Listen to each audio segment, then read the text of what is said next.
Hey guys, we just did our first stop here in Belgium. Whoop, whoop. And we got some Lay's ringlings. You guys can see in the bag. There are small Funyuns basically. They look delicious. They're perfect snack size. They don't scrape the roof of your mouth. We also got olives and some cheeses for our road snacks. Delicious, that I'd share. So here we are in Mons, Belgium. I almost said Germany. I can't speak. Mons, Belgium. We are here for a quick lunch and a little shopping experience. It is very, very quaint. There's a lot of chairs out, a lot of people sitting and dining. Very nice. So this is day one in Belgium.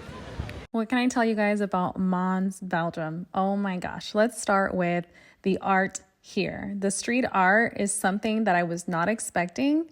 Something very just like off the cuff. What the heck is going on? But how cool is this? Everything was just so beautiful. Art everywhere, even in the alleys. Look at this. It's a freaking whale. It was super cool. There was a surprise in every corner. It was just really fun. A fun place to be. The streets were decorated so beautifully too, very artistic. This town is seriously a gem. Okay, so today overall was great. It was a shopping trip with a light lunch. Nothing to write home about. The lunch wasn't spectacular. It was basically vodka pasta when I ordered a scampi. But that's what happens when you don't know French. We are day 2 and we're headed to one of the biggest European zoos here. So we'll see what that's about. We are here in Pairi Daiza. This is the #1 zoo in Europe, and I can see why. As soon as you walk in, you are greeted with this huge kind of stone sculpture of all the animals that are going to be in the zoo. Not all of them, because there are 7,500 animals located in this zoo. But they had the rhino, the hippopotamus here, which I was super excited about because those are my favorite animals. Look how cool. There is so much detail, and we're not even into the park. Right here, you have Gloria from Madagascar showing us the way to the ticketing area to get into the park. Really cool. This area also houses a baby nursery for the animals and also gift shops. Very cool. And here we are finally making it in, and it is super gorgeous. The first animal of the day was a Japanese macaque, also known as a Japanese snow monkey. Super cute. They have thick fur that helps them deal with the harsh winters in Japan.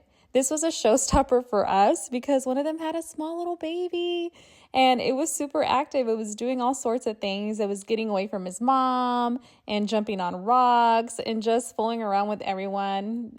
It was adorable. It was very mischievous and I've never seen anything like that. It was adorable. Well, never seen anything like that when it comes to monkeys. With kids, yes. The next animal we saw was the red kangaroo from Australia. It was really funny to see them by the train tracks with their little joeys. Looked like they were waiting for their next train.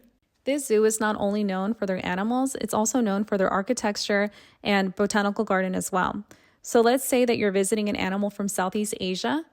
The building surrounding that exhibit is going to look like the country the animal is from, down to the plants and the flowers. It's a very immersive experience, very beautiful. I've never seen a walrus in real life, and seeing it up close was a little overwhelming. They're huge. All I can think about was Alice in Wonderland and the little oysters. Poor things. This orangutan had me cracking up. By far my favorite out of the zoo. It gave me emo vibes. It gave me La Rosa de Guadalupe vibes. If you don't know what I'm talking about, here you go. Que ya no lo puedes ocultar más. Dulce, estoy segura que eres emo. Eres emo. This cute little guy giving himself a little dust bath is an Asian elephant. You can find these in India, Sri Lanka, and Southeast Asia.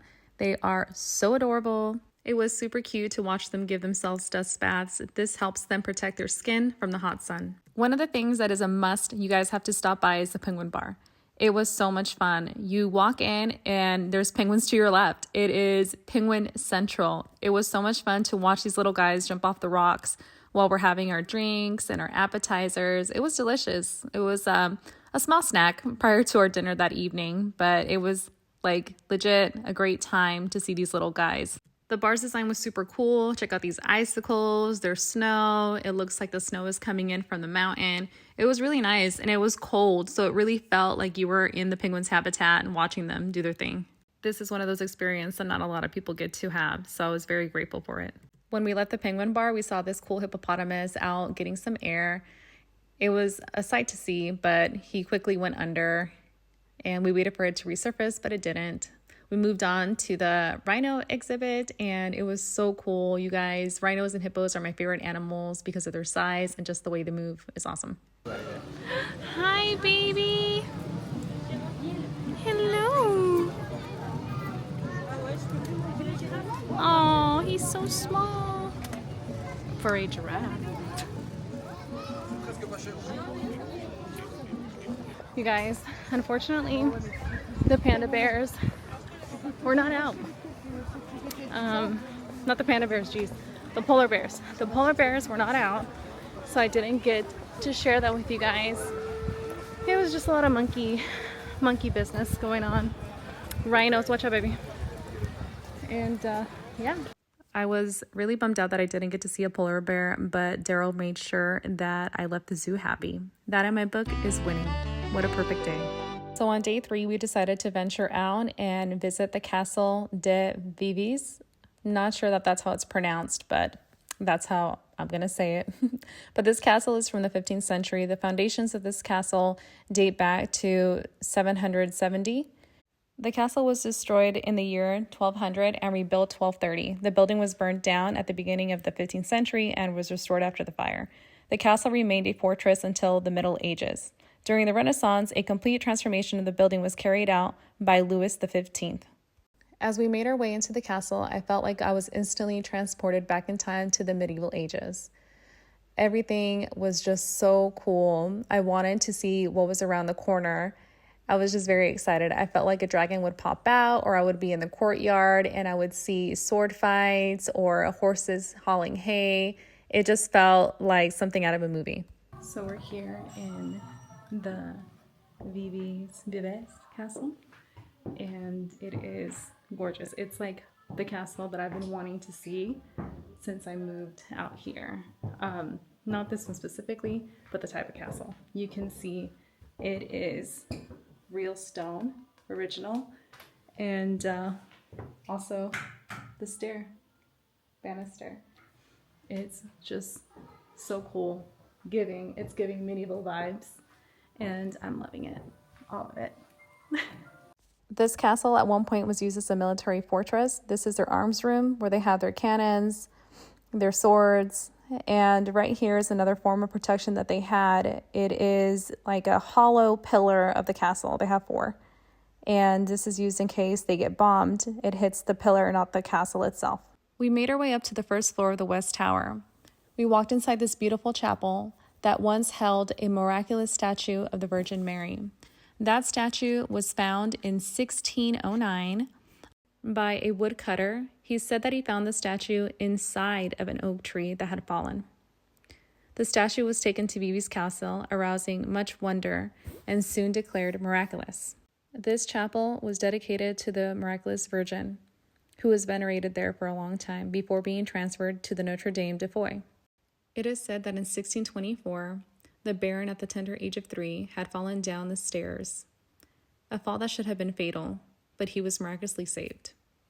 As I mentioned earlier, Louis XV played a huge role in decorating this castle. It is said that he picked out the chairs individually. In addition to Louis XV and XVI's furniture, there is portraits of Louis XVI and Marie Antoinette engraved in 1790, as well as Napoleon on his deathbed at St. Helena, watched over by the Bernard family. This kitchen is located in the oldest part of the castle. It has preserved its bread oven, cider press, and fireplace. I really felt like I was in that era, looking at all the pots and pans, the butter churner, and opposite to this was a soup kind of stove where you place the soup on top and wood would burn at the bottom. It was really nice to feel transported back in time, even for a second. But now let's bring it back to the 21st century. Overall, this castle has got to be legit. Like I said it before, one of my favorites. Everything was so well kept. There's things that you can tell it's original. There's some rooms that have been untouched, you know, and obviously they don't allow you to go in there because of that. They let you do a self-guided tour, so you don't have to have anyone, you know, guide you through or anything like that, so you can take your time. Overall, I think it's going to take you around, it took us like maybe 45 minutes to go through it all, but so nice, very beautiful. After the castle tour, Daryl and I decided to go into the town of Dinan to grab some lunch. This cute town is known for the dramatic cliffs and perfect backdrop of the beautiful Gothic-style churches, the colorful buildings in the front, and most famously, Dinan is well known for being the birthplace, you guys, of the saxophone. One of the things I was recommended to try while I'm in Belgium was the mussel pots. I found a seafood bar and we ordered the Captain's Special. The special had shrimp, it had this really creamy broth that was so hot, but it hit the spot on this very chilly day. So we just ate at a delicious mussel spot. Really, really good. It was super piping hot. I think I burned my tongue. But it was the best mussels I've had. And I'm a huge fan of Nick's Fish House, but these took the cake, for real. Yeah, delicious. This town is called, what is it called? Dinan. Dinan. And it's just super, super gorgeous. Really cute, very quaint. Yeah, it's one of those historical medieval towns. Monday? You can rent a boat. You can rent a boat. You don't even need a license. You just hop in. That's it. You just need a valid ID. Just kidding. I really don't know. Our last stop was Jacob's Pastries. They have been making croquettes since 1860, passing down the recipe from father to son. The croquette is a biscuit made from wheat flour, honey, and sugar, baked at high temperatures. The honey caramelizes quickly, cooling down the croquette and hardens, exactly like a caramel would. They give you instructions on how to eat this. You break a piece off and let it melt in your mouth. Daryl and I walked away with croquettes, French pastries, and chocolates. We are on our final day in Belgium. We are gonna go on, I think, a castle tour. Castles of tours. Tours of castles. We're going to tour a lot of castles today. Daryl has mapped them out. I am so excited. But first off, we gotta get some gas. Gas it up. Our first castle of the day is the Vianden Castle. And let me start by saying that we are no longer in Belgium. We have made our way to Luxembourg. Luxembourg is not a big country. It's one of the smallest countries in Europe. And there's not a lot to do here but castle tours. So it looks like we picked the perfect country to do castle tours in. I'm excited. Let's go! This place was not always a castle, but a fortress. You can see the armor here and the cannonballs that date back to 275. Back then, the military fortress was made out of wood. Let's fast forward to the 4th century when the stone fort was built. The stone fortress was utilized but quickly abandoned around 430 to 440 AD. It started taking form of a castle in the 12th century. One of the first major constructions to this castle was the chapel. There's this really beautiful, elegant walkway that wraps around the building that led to the chapel. At the same time of this construction, the old resident tower was replaced by a larger one. A fortified walkway, which is the one I just spoke about, that was supported by really nice arches. They fortified it more, and they linked the buildings together, the resident tower, the hall, and the chapel. This area is the walkway leading to the resident tower. It's like an indoor patio area. The furniture and decorations in this dormitory are from the 17th and 18th century. One of the artifacts they had displayed was that bed warmer that looks like a long pan. They used to fill that with ashes from the fireplace and put it in between the sheets to warm the bed. According to my research, the Great Hall back in those times was used as a backdrop for official activities, receiving royalty, ambassadors, holding justice, so courts, or when the king was presiding over the high court. When it came to unofficial duties, this was used as a banquet hall or a ballroom. The Great Hall had a beautiful overlook of the village. So while on the terrace, I noticed this really weird looking contraption. I had to go inside to get a closer look to figure it out. It turns out this castle was equipped with a full running well. So the contraption on top is just a device that pulls the water to the surface. It's really cool. It really gave me the Snow White vibes. I wanted to sing into it.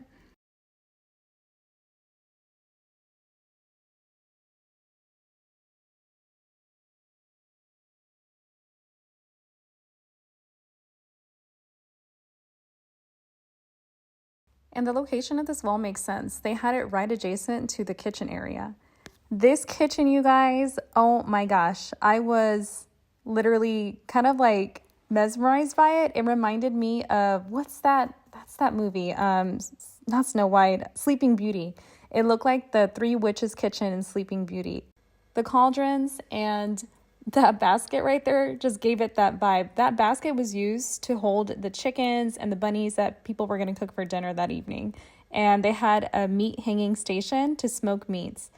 And you already know this castle comes fully equipped with a cellar. I don't know what was in these barrels. Would it have been beer? Would it have been wine? I would like to believe they had both because, hello, we're in a castle and we have options, baby. This cellar also doubled up as a bar, so I would assume that people would come here, have their drinks after hunting, or just simply go to hang out. So after the castle tour, Daryl and I decided to head on over to the cafe and grab a little snack before we hit the road again. The bratwurst and beer, I feel like it's a staple here. So we just left the, was it Linden? No? Vianden. We just left the Vianden Castle and it is gorgeous. It's almost 1,000 years old. The history is insane, but it's really nice, really cool. I'm going to show you guys right now one of the main buildings that was built. And this one kept his historical attributes. Really cool. Just gorgeous. We're continuing the castle tours within the country of Luxembourg. This is the second castle we're visiting today, and this one is called, oh, let's cross the street. Hold on. This one is called Bourscheid Castle, and this one's different than the other one, that in which this one is mainly ruins. I'm excited to see what is in store inside. If it's just going to be mainly open, we shall see.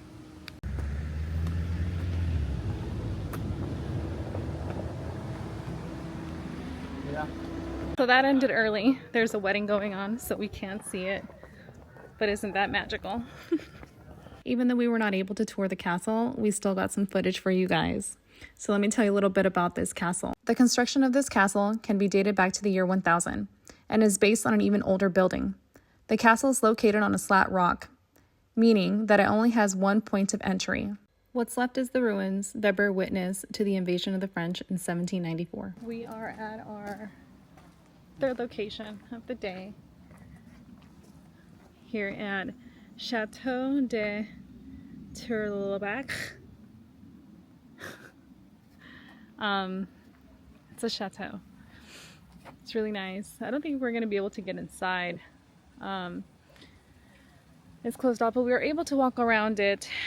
I'm winded. We've been walking for like 2 hours now to get up here.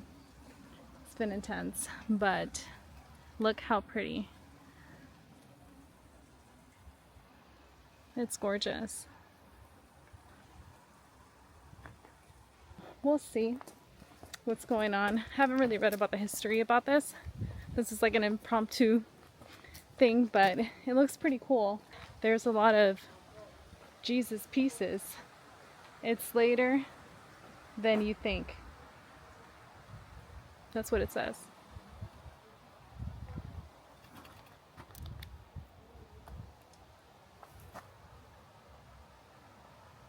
As we made our way to the chateau, we ran into this. I thought that this was George W. Bush. I mean, uncanny. It looks like him. But later on I found out it's not. It's actually the person that built this home. His name is Paul. Hi, I'm Paul.